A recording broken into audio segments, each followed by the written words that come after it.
تھی۔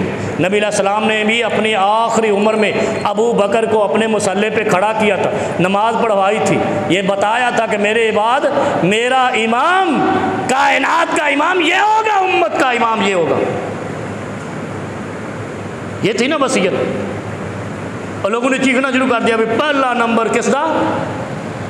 تو جو نبی علیہ السلام نے کھڑا کیا تینوں قبول کوئی نہیں، تو نبی دا فیصلہ جنہوں قبول کوئی نہیں، انہوں عمر دی تلوار، علی دی تلوار ختم کر دیندی ہے۔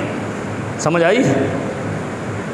علی کی تلوار اس پہ چلتی ہے جو آقا کا فیصلہ نہیں مانتا، عمر کی تلوار ایک لمحہ تاخیر نہیں کرتی جو پیغمبر کا فیصلہ نہیں مانتا۔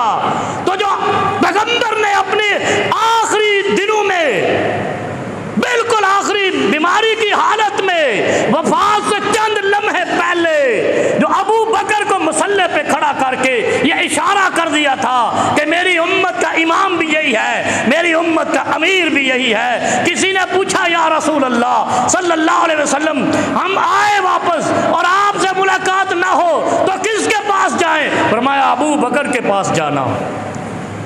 تین دلیلیں دے دی کہ ابو بکر کا پہلا نمبر ہے، ابو بکر پہلا امیر امت ہے، ابو بکر پہلا امام امت ہے۔ تو جو نہ مانے وہ پیغمبر کے فیصلے کا منکر ہے، علی کی تلوار کا مستحق ہے، عمر کی تلوار کا مستحق ہے۔